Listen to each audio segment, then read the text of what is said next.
हर्षित, अब क्या होगा? आशा ने कराहते हुए पूछा। उसकी आंखों में भय साफ साफ देखा जा सकता था। उसे अपनी चोट से ज्यादा आने वाली परिस्थिति को लेकर घबराहट हो रही थी। कुछ नहीं होगा, मैं हूं ना, तुम फिक्र मत करो, हर्षित ने उसके गाल थपथपाते हुए कहा।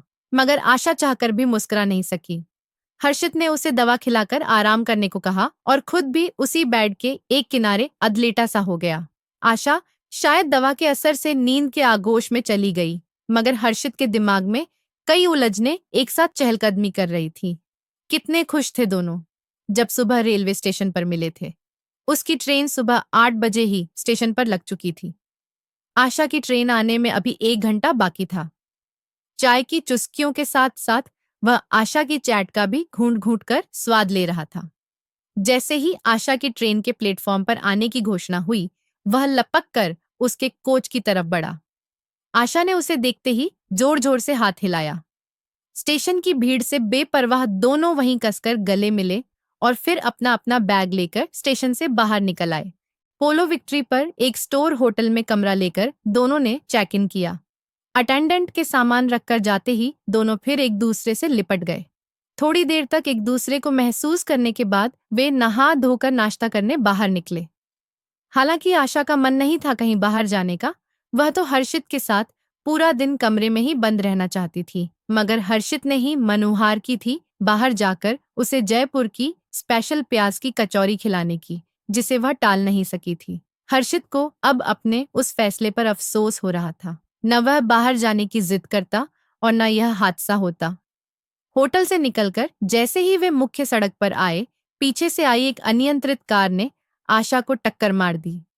वह सड़क पर गिर पड़ी। कोशिश करने के बाद भी जब वह उठ नहीं सकी, तो हर्षित एम्बुलेंस की मदद से उसे सिटी हॉस्पिटल लेकर आया। एक्सरे जांच में आशा के पांव की हड्डी टूटी हुई पाई गई।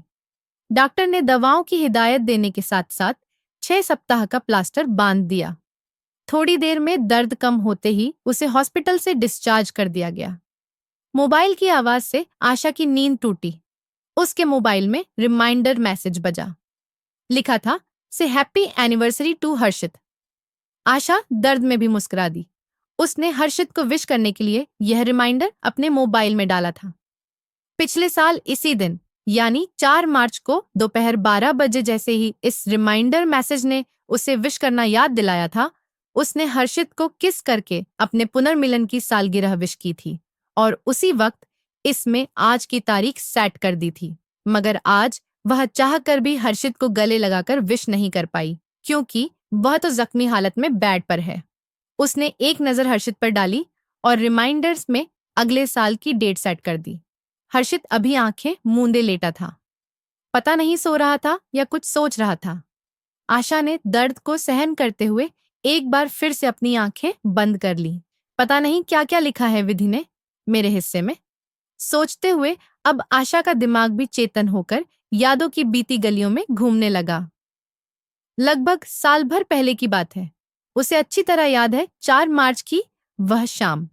वह अपने कॉलेज की तरफ से 2 दिन का एक सेमिनार अटेंड करने जयपुर आई थी। शाम के समय टाइम पास करने के लिए जीटी पर घूमते घूमते अचानक उसे हर्षित जैसा एक व्यक्ति दिखाई दिया। वह चौंक गई। हर्षित यहाँ कैसे हो सकता है? सोचते सोचते वह उस व्यक्ति के पीछे हो ली। एक शॉप पर आखिर वह उसके सामने आ ही गई। उस व्यक्ति की आंखों में भी पहचान की परछाई सी उभरी। दोनों सकपकाए और फिर मुस्कुरा दिए। हाँ, ये हर्षित ही था। उसका कॉलेज का साथी, उसका खास दोस्त, जो न जाने उसे किस अपराध की सजा देकर अचानक उससे दूर चला गया था।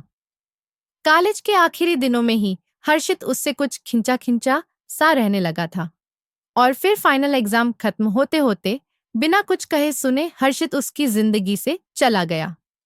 कितना ढूंढा था उसने हर्षित को, मगर किसी से भी उसे हर्षित की कोई खबर नहीं मिली। आशा आज तक हर्षित के उस बदले हुए व्यवहार का कारण नहीं समझ पाई थी। धीरे धीरे वक्त अपने रंग बदलता रहा। डॉक्टरेट करने के बाद आशा स्थानीय गर्ल्स कॉलेज में लेक्चरर हो गई और अपने विगत से लड़कर आगे बढ़ने की कोशिश करने लगी। इस बीच आशा ने अपने पापा की पसंद के लड़के राहुल से शादी भी कर ली। बच्चों की मां बनने के बाद भी आशा को राहुल के लिए अपने दिल में कभी प्यार वाली तड़प महसूस नहीं हुई। दिल आज भी हर्षित के लिए धड़क उठता था। शादी करके जैसे उसने अपनी जिंदगी से एक समझौता किया था। हालांकि समय के साथ साथ हर्षित की स्मृतियां पर जमती धूल की परत भी मोटी होती चली गई थी, मगर कहीं ना कहीं उसके अवचेतन मन में हर्षित आज भी मौजूद था। शायद इसलिए भी वह राहुल को कभी दिल से प्यार नहीं कर पाई थी। राहुल सिर्फ उसके तन को ही छू पाया था, मन के दरवाजे पर।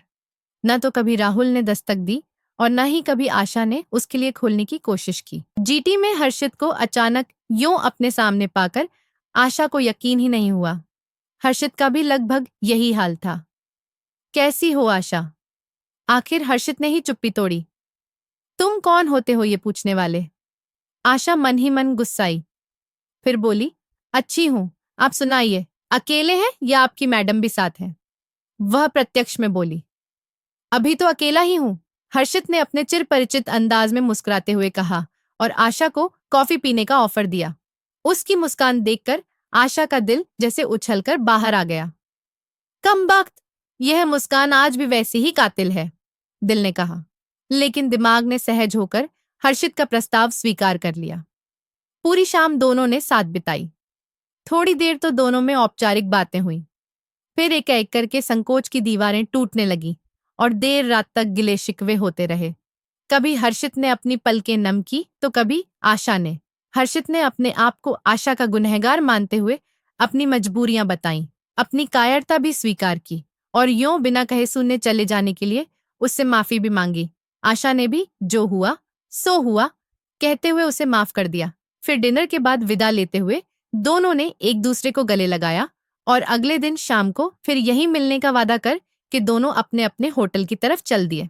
अगले दिन बातचीत के दौरान हर्षित ने उसे बताया कि वह एक कंस्ट्रक्शन कंपनी में साइट इंजीनियर है और इस सिलसिले में उसे महीने में लगभग 15-20 दिन घर से बाहर रहना पड़ता है, और यह भी कि उसके 2 बच्चे हैं और वह अपनी शादीशुदा जिंदगी से काफी संतुष्ट है। तुम अपनी लाइफ से संतुष्ट हो या खुश भी हो? एकाएक आशा ने उसकी आंखों में झांका। दोनों में क्या फर्क है? हर्षित ने पूछा। वक्त आने पर बताऊंगी, आशा ने टाल दिया। आशा की ट्रेन रात 11 बजे की थी और हर्षित तब तक उसके साथ ही था। दोनों ने आगे भी टच में रहने का वादा करते हुए विदा ली। अगले दिन कॉलेज पहुंचते ही आशा ने हर्षित को फोन किया। हर्षित ने जिस तत्परता से फोन उठाया उसे महसूस करके आशा को हंसी आ गई। फोन का इंतजार ही कर रहे थे क्या? आशा हंसी तो हर्षित को भी अपने उतावलेपन पर आश्चर्य हुआ। बातें करते करते कब 1 घंटा बीत गया दोनों को पता ही नहीं चला। आशा की क्लास का टाइम हो गया, वह पीरियड लेने चली गई। वापस आते ही उसने फिर हर्षित को फोन लगाया और फिर वही लंबी बातें। दिन कैसे गुजर गया पता ही नहीं चला। देर रात तक दोनों व्हाट्सएप पर ऑनलाइन रहे और सुबह उठते ही फिर वही सिलसिला। अब तो यह रोज का नियम ही बन गया। न जाने कितनी बातें थीं उनके पास जो खत्म होने का नाम ही नहीं लेती थीं। कई बार तो ये होता था कि दोनों के पास ही कहने के लिए शब्द नहीं होते थे, मगर बस वे एक दूसरे से जुड़े हुए हैं यही सोचकर फोन थामे रहते। इसी चक्कर में दोनों के कई जरूरी काम भी छूटने लगे। मगर न जाने कैसा नशा सवार था दोनों पर ही कि यदि 1 घंटा भी फोन पर बात न हो तो दोनों को ही बेचैनी होने लगती। ऐसी दीवानगी तो शायद उस कच्ची उम्र में भी नहीं थी जब उनके प्यार की शुरुआत हुई थी। आशा को लग रहा था जैसे खोया हुआ प्यार फिर से उसके जीवन में दस्तक दे रहा है, मगर हर्षित अब भी इस सच्चाई को जानते हुए भी यह स्वीकार करने की हिम्मत नहीं जुटा पा रहा था कि उसे आशा से प्यार है।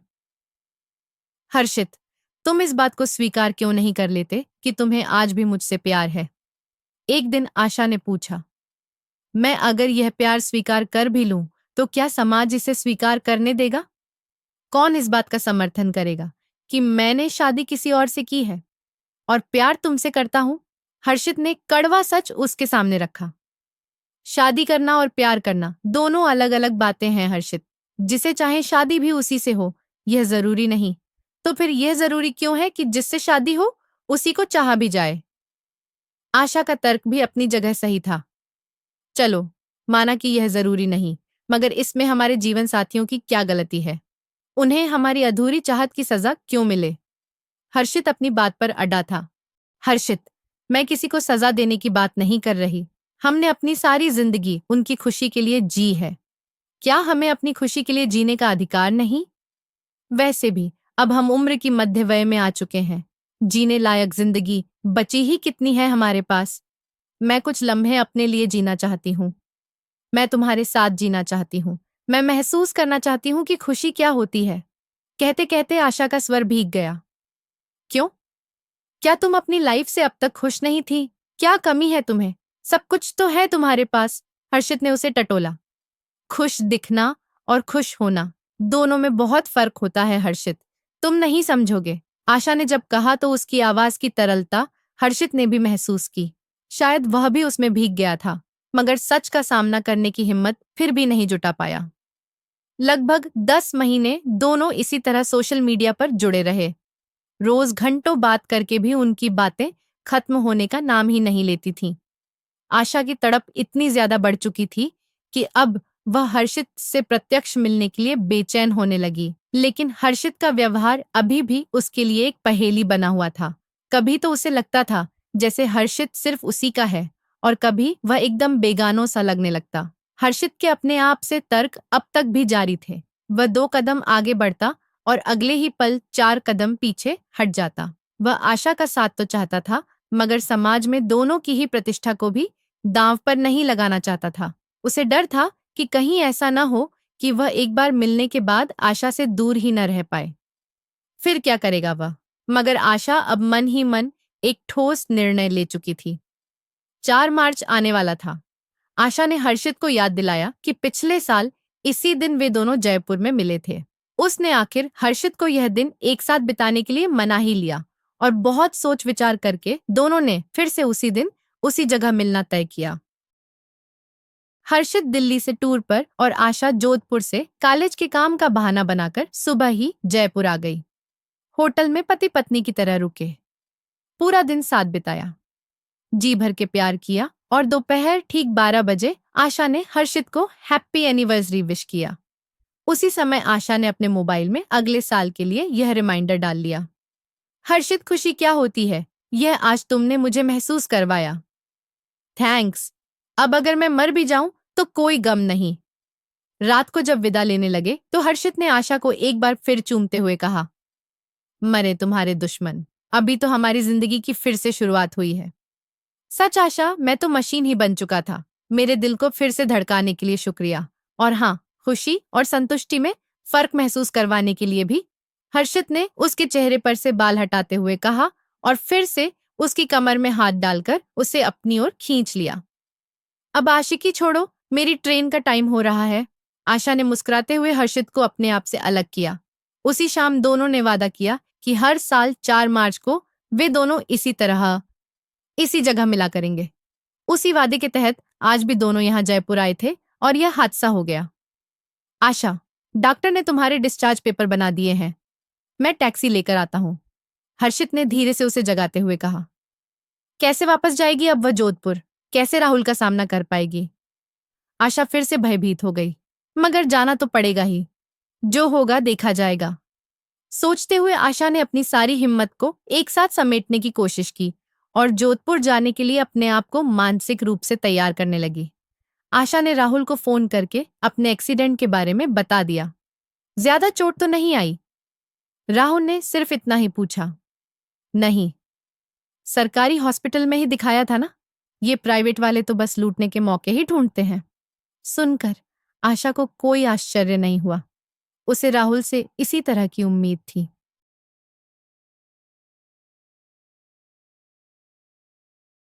आशा ने बहुत कहा कि वह अकेली ही जोधपुर चली जाएगी, मगर हर्षित ने उसकी एक न सुनी और टैक्सी में उसके साथ जोधपुर चल पड़ा। आशा को हर्षित का सहारा लेकर उतरते देख राहुल का माथा ठनका। ये मेरे पुराने दोस्त हैं, जयपुर में अचानक मिल गए। आशा ने परिचय करवाते हुए कहा। राहुल ने हर्षित में ज्यादा दिलचस्पी नहीं दिखाई। बोला, टैक्सी से आने की क्या जरूरत थी, ट्रेन से भी आ सकती थी। टैक्सी वाले को किराया चुकाना राहुल को अच्छा नहीं लग रहा था। आप रहने दीजिए, किराया मैं दे दूंगा, वापस भी जाना है ना। हर्षित ने उसे इस स्थिति से उबार लिया। आशा को जोधपुर छोड़कर उसी टैक्सी से हर्षित लौट गया। आशा 6 सप्ताह की बेड रेस्ट पर थी। दिन भर बिस्तर पर पड़े पड़े उसे हर्षित से बातें करने के अलावा और कोई काम ही नहीं सूझता था। कभी जब हर्षित अपने प्रोजेक्ट में बिजी होता तो उससे बात नहीं कर पाता था। यह बात आशा को अखिर जाती थी। वह फोन या व्हाट्सएप पर मैसेज करके अपनी नाराजगी जताती थी। फिर हर्षित उसे मनोहार करके मनाता था। आशा को उसका यूं मनाना बहुत सुहाता था। वह मन ही मन प्रार्थना करती कि उनके रिश्ते को किसी की नजर न लग जाए। ऐसे ही एक दिन वह अपने बेड पर लेटी लेटी हर्षित से बातें कर रही थी। उसने अपनी आंखें बंद कर रखी थीं। उसे पता ही नहीं चला कि राहुल कब से वहां खड़ा उसकी बातें सुन रहा है। बाय, लव यू कहते हुए फोन रखने के साथ ही जब राहुल पर उसकी नजर पड़ी तो वह सकपका गई। राहुल की आंखों का गुस्सा उसे अंदर तक हिला गया। उसे लगा मानो आज उसकी जिंदगी से खुशियों की विदाई हो गई। किससे कहा जा रहा था ये सब? जो उस दिन मुझे जयपुर से छोड़ने आया था, यानी हर्षित। आशा अब राहुल के सवालों के जवाब देने के लिए मानसिक रूप से तैयार हो चुकी थी। तो तुम इसलिए बार बार जयपुर जाया करती थी? राहुल अपने काबू में नहीं था। आशा ने कोई जवाब नहीं दिया। अपनी नहीं तो कम से कम मेरी इज्जत का ही ख्याल कर लेती। समाज में बात खुलेगी तो क्या होगा, कभी सोचा है तुमने? राहुल ने उसके चरित्र को निशाना बनाते हुए चोट की। तुम्हारी इज्जत का ख्याल था, इसीलिए तो बाहर मिली उससे, वरना यहां इस शहर में भी मिल सकती थी। और समाज, किस समाज की बात करते हो तुम? किसे इतनी फुर्सत है कि इतनी आपाधापी में मेरे बारे में कोई सोचे? मैं कितना सोचती हूँ किसी और के बारे में, और यदि कोई सोचता भी है तो 2 दिन सोचकर भूल जाएगा। वैसे भी लोगों की याददाश्त बहुत कमजोर होती है। आशा ने बहुत ही संयत स्वर में कहा। बच्चे क्या सोचेंगे तुम्हारे बारे में? उनका तो कुछ ख्याल करो। राहुल ने इस बार इमोशनल वॉर किया। 2-4 सालों में बच्चे भी अपनी अपनी जिंदगी में व्यस्त हो जाएंगे, फिर शायद वे वापस मुड़कर भी इधर न आएं। राहुल, मैंने सारी उम्र अपनी जिम्मेदारियां निभाई हैं, बिना तुमसे कोई सवाल किए अपना हर फर्ज निभाया है, फिर चाहे वह पत्नी का हो अथवा माँ का। अब मैं कुछ समय अपने लिए जीना चाहती हूँ। क्या मुझे इतना भी अधिकार नहीं? आशा की आवाज लगभग भर्रा गई थी। तुम पत्नी हो मेरी, मैं कैसे तुम्हें किसी और की बाहों में देख सकता हूँ? राहुल ने उसे झकझोरते हुए कहा। हाँ, पत्नी हूं तुम्हारी, मेरे शरीर पर तुम्हारा अधिकार है, मगर कभी सोचा है तुमने कि मेरा मन आज तक तुम्हारा क्यों नहीं हुआ? तुम्हारे प्यार के छींटों से मेरे मन का आंगन क्यों नहीं भीगा? तुम चाहो तो अपने अधिकार का प्रयोग करके मेरे शरीर को बंदी बना सकते हो। एक जिंदा लाश पर अपने स्वामित्व का हक जताकर अपने अहम को संतुष्ट कर सकते हो, मगर मेरे मन को तुम सीमाओं में नहीं बांध सकते, हर्षित के बारे में सोचने से नहीं रोक सकते। आशा ने शून्य में ताकते हुए कहा। अच्छा, क्या वह हर्षित भी तुम्हारे लिए इतना ही दीवाना है? क्या वह भी तुम्हारे लिए अपना सब कुछ छोड़ने को तैयार है? राहुल ने व्यंग्य से कहा। दीवानगी का कोई पैमाना नहीं होता। वह मेरे लिए किस हद तक जा सकता है यह मैं नहीं जानती, मगर मैं उसके लिए किसी भी हद तक जा सकती हूँ, आशा ने दृढ़ता से कहा।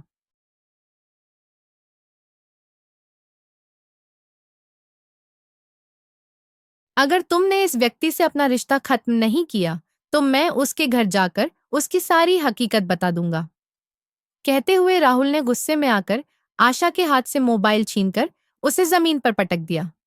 मोबाइल बिखरकर आशा के दिल की तरह टुकड़े टुकड़े हो गया। राहुल की आखिरी धमकी ने आशा को सचमुच ही डरा दिया था। वह नहीं चाहती थी कि उसके कारण हर्षित की जिंदगी में कोई तूफान आए। वह अपनी खुशियों की इतनी बड़ी कीमत नहीं चुका सकती थी। उसने मोबाइल के सारे पार्ट्स फिर से जोड़े और देखा तो पाया कि वह अभी भी चालू स्थिति में है। शायद मेरे हिस्से नियति ने खुशी लिखी ही नहीं, मगर मैं तुम्हारी खुशियां नहीं निगलने दूंगी। तुमने जो खूबसूरत यादें मुझे दी हैं, उनके लिए तुम्हारा शुक्रिया। एक आखिरी मैसेज उसने हर्षित को लिखा और मोबाइल से सिम निकालकर टुकड़े टुकड़े कर दिया। उधर हर्षित को कुछ भी समझ नहीं आया कि यह अचानक क्या हो गया। उसने आशा को फोन लगाया, मगर फोन स्विच्ड ऑफ था। फिर उसने व्हाट्सएप पर मैसेज छोड़ा, मगर वह भी अनसीन ही रह गया। अगले कई दिन हर्षित उसे फोन ट्राई करता रहा, मगर हर बार स्विच्ड ऑफ का मैसेज पाकर निराश हो उठता। उसने आशा को फेसबुक पर भी कांटेक्ट करने की कोशिश की, लेकिन शायद आशा ने फेसबुक का अपना अकाउंट ही डिलीट कर दिया था। उसके किसी भी मेल का जवाब भी आशा की तरफ से नहीं आया। एक बार तो हर्षित ने जोधपुर जाकर उससे मिलने का मन भी बनाया, मगर फिर यह सोचकर कि कहीं उसकी वजह से स्थिति ज्यादा खराब न हो जाए, उसने सब कुछ वक्त पर छोड़कर अपने दिल पर पत्थर रख लिया और आशा को तलाश करना बंद कर दिया। इस वाक्य के बाद आशा ने अब मोबाइल रखना ही बंद कर दिया। राहुल के बहुत जिद करने पर भी उसने नई सिम नहीं ली।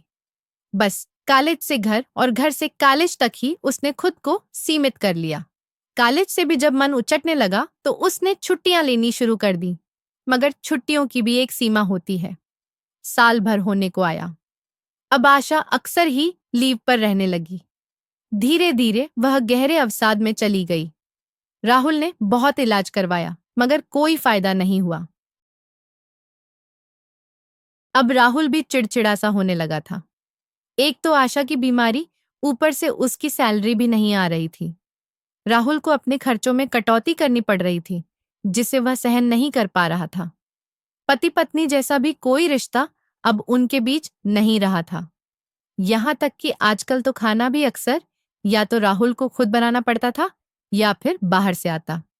मरीज ने शायद खुद को खत्म करने की ठान ली है। जब तक यह खुद जीना नहीं चाहेंगी, कोई भी दवा या इलाज का तरीका इन पर कारगर नहीं हो सकता। सारे उपाय करने के बाद अंत में डॉक्टर ने भी हाथ खड़े कर दिए। देखो, अब बहुत हो चुका। मैं अब तुम्हारे नाटक और नहीं सहन कर सकता। आज तुम्हारी प्रिंसिपल का फोन आया था। कह रहे थे कि तुम्हारे कॉलेज की तरफ से जयपुर में 5 दिन का एक ट्रेनिंग कैंप लग रहा है। अगर तुमने उसमें भाग नहीं लिया तो तुम्हारा इंक्रीमेंट रुक सकता है। हो सकता है कि यह नौकरी ही हाथ से चली जाए। मेरी समझ में नहीं आता कि तुम क्यों अच्छी भली नौकरी को लात मारने पर तुली हो। मैंने तुम्हारी प्रिंसिपल से कहकर कैंप के लिए तुम्हारा नाम जुड़वा दिया है। 2 दिन बाद तुम्हें जयपुर जाना है। एक शाम राहुल ने आशा से तल्खी से कहा। आशा ने कोई प्रतिक्रिया नहीं दी। आशा के न चाहते हुए भी राहुल ने उसे ट्रेनिंग कैंप में भेज दिया। यह लो अपना मोबाइल, इसमें नई सिम डाल दी है। अपनी प्रिंसिपल को फोन करके कैंप ज्वाइन करने की सूचना दे देना ताकि उसे तसल्ली हो जाए। ट्रेन में बैठाते समय राहुल ने कहा। आशा ने एक नजर अपने पुराने टूटे मोबाइल पर डाली और फिर उसे पर्स में धकेलते हुए ट्रेन की तरफ बढ़ गई। सुबह जैसे ही आशा की ट्रेन जयपुर स्टेशन पर पहुंची, वह यंत्र चलित सी नीचे उतरी और धीरे धीरे उस बेंच की तरफ बढ़ चली जहां हर्षित उसे बैठा मिला करता था। अचानक ही कुछ याद करके आशा के आंसुओं का बांध टूट गया। वह उस बेंच पर बैठकर फफक पड़ी। फिर अपने आप को संभालते हुए उसी होटल की तरफ चल दी जहां वह हर्षित के साथ रुका करती थी। उसे दोपहर बाद 3 बजे कैंप में रिपोर्ट करनी थी। संयोग से आशा आज भी उसी कमरे में ठहरी थी जहां उसने पिछली दोनों बार हर्षित के साथ यादगार लम्हे बिताए थे। वह कटे वृक्ष की तरह बिस्तर पर गिर पड़ी। उसने रूम का दरवाजा तक बंद नहीं किया था। तभी अचानक उसके पर्स में रखे मोबाइल में रिमाइंडर मैसेज बज उठा। से हैप्पी एनिवर्सरी टू हर्षित देखकर आशा एक बार फिर से सक उठी। उफ, आज 4 मार्च है। अचानक 2 मजबूत हाथ पीछे से आकर उसके गले के इर्द गिर्द लिपट गए। आशा ने अपना भीगा चेहरा ऊपर उठाया तो सामने हर्षित को देखकर उसे यकीन ही नहीं हुआ। वह उससे कस कर लिपट गई। हर्षित ने उसके गालों को चूमते हुए कहा, हैप्पी एनिवर्सरी। आशा का सारा अवसाद आंखों के रास्ते बहता हुआ हर्षित की शर्ट को भिगोने लगा। वह सब कुछ भूलकर उसके चौड़े सीने में सिमट गई। दोस्तों, आपको ये कहानी कैसी लगी मुझे कमेंट बॉक्स में जरूर बताएं। कहानी अच्छी लगी हो तो प्लीज इस लाइक करें और अपने दोस्तों और परिवार के साथ भी शेयर करें। आगे भी इसी तरह और अच्छी कहानियां सुनने के लिए मेरे चैनल को सब्सक्राइब करें और नोटिफिकेशन बेल को भी जरूर दबाएं। धन्यवाद।